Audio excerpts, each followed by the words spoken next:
నిర్మల్ జిల్లా బైంసా పట్టణంలోని market committee chairman Anandarao Patel ఆధ్వర్యంలో కాంగ్రెస్ అగ్రనాయకులు సోనియా గాంధీ జన్మదిన వేడుకలను ప్రభుత్వం నిర్వహిస్తున్న విజయోత్సవ సంబరాలను ఘనంగా నిర్వహించారు. ఈ సందర్భంగా వారు మాట్లాడుతూ తెలంగాణ ఇచ్చిన ఘనత సోనియా గాంధీకి దక్కుతుందని అన్నారు.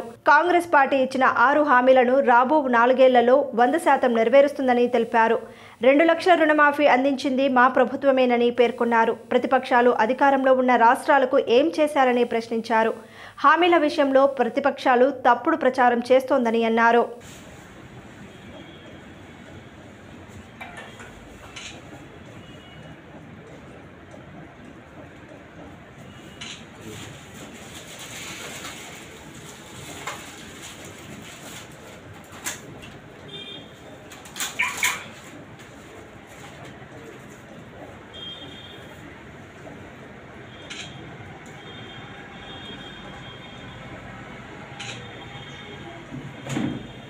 ఈరోజు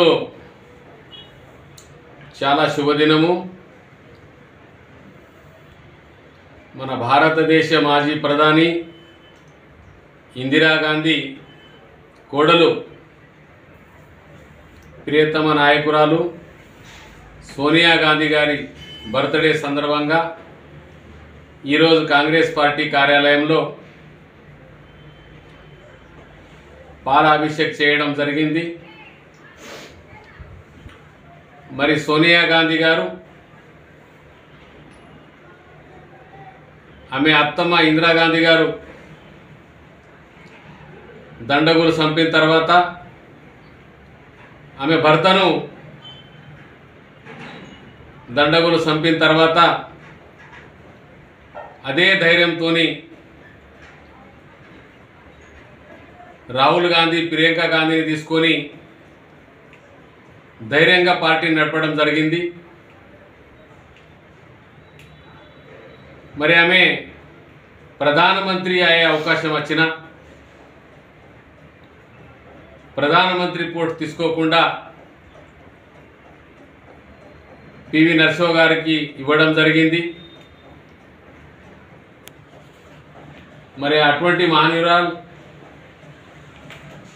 మనం చూస్తూ ఉన్నాం. మన కాలికి ఒట్టిగా ముళ్ళు గుచ్చిన తేలు పాము కనిపించిన మనం ఆ ప్లేస్లో పోము. ఒక కుటుంబంలో 2 ప్రాణాలు పోయిన తర్వాత ఉన్నతమైన హోదాలో ఉండి ప్రధానమంత్రి హోదాలో ఉన్న ప్రాణాలు పోయినా ప్రజల కోసం, బీదోళ్ళ కోసం, రైతుల కోసం, మహిళల కోసం నాకు పర్వాలేదు, నాకు ఏదైనా పర్వాలేదు, కానీ నేను కాంగ్రెస్ పార్టీని నడిపిస్తా, కాంగ్రెస్ పార్టీలో ఉండి ప్రజల సేవ చేస్తానని ఆమె ముందుకు వచ్చింది. ఈరోజు మనం చూస్తూ ఉన్నాం, అలా అబ్బాయి రాహుల్ గాంధీ గారు కానీ ప్రియాంక గారు కానీ మరి దేశం కోసం ఎంతో కష్టపడుతున్నారు. ఈరోజు సోనియా గాంధీ గారు ఆమె హెల్త్ బాగా లేకున్నా పార్టీని ఒక మంచి పద్ధతిలో నడిపిస్తున్నారు. మరి మన తెలంగాణ కోసం ఎందరో యువకుల ప్రాణాలు పోయినాయి. ఆ పరిస్థితి చూసిన తర్వాత సోనియమ్మ లేదు, ఇట్లా యువకుల ప్రాణం పోవటానికి లేదు, విలువైన ప్రాణం మరి మనకు తెలంగాణ ఇవ్వడం తప్పదని చెప్పి కాంగ్రెస్ ప్రభుత్వం ఉన్నప్పుడు క్యాబినెట్లో బిల్ పెట్టి తెలంగాణ బిల్ పాస్ చేయడం జరిగింది. మరి ఆమె పుట్టినరోజు తెలంగాణ ఇవ్వడం జరిగింది. మరి ఈరోజు ఎవరో ఏమో మాట్లాడతారు, మేము తెచ్చినాం దీక్ష చేస్తే. ప్రభుత్వం ఉంటేనే, ప్రభుత్వంలో బిల్ పాస్ చేసిన తర్వాతనే తెలంగాణ ఇవ్వడం జరిగిందంటే వీళ్ళతో సాధ్యమయ్యే పని కాదు. మరి ఈరోజు మనం అసంటి మహానురాలు అంత పెద్ద హోదా వదిలేసి పిల్లలకు తీసుకొని ఇప్పుడు సుఖ దేశ సేవలోనే ఉంటున్నారు. మరి ఈరోజు సుఖ ఈ బీజేపీ వాళ్ళు ఏదో మాట్లాడుతూ ఉంటారు, వాళ్ళ విషయం ఏదో మాట్లాడతారు. మరి చూస్తున్నాం, మనం 10 సంవత్సరాలు దాటిపోయింది, బీజేపీ ప్రభుత్వం దేశంలో ఉంది. మరి ఈరోజు మనం వాళ్ళు ఇచ్చిన మాట 15 లక్షల రూపాయలు నల్లధనం తెచ్చి బీదోల ఖాతాలో వేస్తామని చెప్పారు.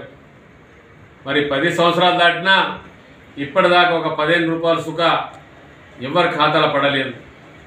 పోన్లే కాంగ్రెస్ వాళ్ళు ఇయ్యద్దంటే కాంగ్రెస్ వాళ్ళ ఖాతాలో వేయకున్నా మరి ఆర్ఎస్ఎస్ వాళ్ళ ఖాతాలో బీజేపీల ఖాతాలో పడ్డాయా? ఎవరి ఖాతాలో పడలేదు. 2 కోట్ల జాబ్ ఇస్తున్నారు, అది సుఖ లేదు. మరి ఎట్లా ఆ స్థాయిలో ఉండి అంత పెద్ద స్థాయిలో ఉండి అలా మాట్లాడితే 10 సంవత్సరాలు దాటిపోయినా చేయలేకపోయినరు. మరి రేవంత్ రెడ్డి మీద మాట్లాడతారు.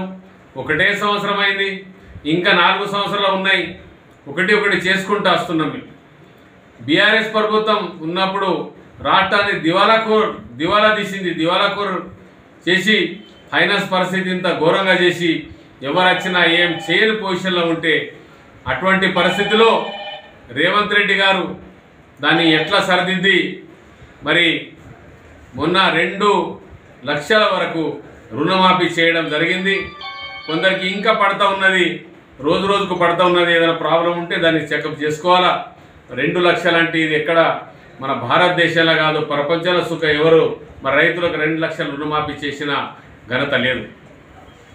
మరి అలాగే మనం చూస్తూ ఉన్నాం, మహిళలే ముఖ్యం. మహిళలు అన్నం పెడితేనే మనం తింటాం, మహిళలు ఉంటేనే ఇల్లు పద్ధతిగా ఉంటుంది. మరి అటువంటి మహిళలు వంట చేసి సరిగా టైంకు తినబెట్టాలని 1100ది గ్యాస్ గుడ్డి 500కి ఇవ్వడం జరిగింది. మహిళలకు కష్టం కాకుండా బస్సులో ఫ్రీ బస్ పాస్ ఇవ్వడం జరిగింది. మరి రైతులకు ఈ సన్న బియ్యాన్ని ఉన్నది బోనస్ 500 రూపాయలు ఇవ్వడం జరిగింది. ఇట్లా ఒకటి అన్నీ చేస్తూ ఉంటే వీళ్ళు పేరు పెడతా ఉన్నారు. ఇంకేం చేసిర్రు అంటే మీకేం కావాలా? మేము దిగిపోతే మీరు వచ్చి కూర్చుంటారా? దానికోసం ఇవి అన్నీ ఆలోచిస్తున్నా. 1 సంవత్సరం అయింది, ఇంకా 4 సంవత్సరాలు ఉన్నాయి. ఇప్పుడు తొందరలోనే ఇందిరమ్మ ఇళ్ళు వస్తున్నాయి. మరి ఇక్కడ బీద ప్రజలు గ్రామంలో ఎవరున్నారో మున్సిపాలిటీలో ఎవరున్నారో వాళ్ళందరికీ మరి అవి ఇల్లు కావాలా, ఇందిరమ్మ ఇల్లు కావాలా. దానికి కమిటీలు వేసిళ్ళు. ఆ కమిటీలు ఉన్నది ఏ కులము ఏ మతము ఏం చూడకుండా ఎవరికి అత్యవసరం ఉన్నదో, ఎవరు గుడిసెలో ఉంటారో రేకులలో ఉంటారో, ఎవరికి ఇల్లు లేదో వాళ్ళకే ఫస్ట్ ప్రియారిటీ ఇవ్వడం జరుగుతుంది.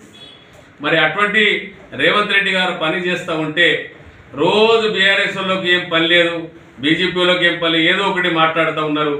ఏది అంటే కాలంలో కట్టేసి మరి ఏం చేయాలనుకుంటున్నారు. మీరు ఏం చేసినా ఎంత వర్లినా మా పని మేము చేసుకుంటూ ఉంటాం.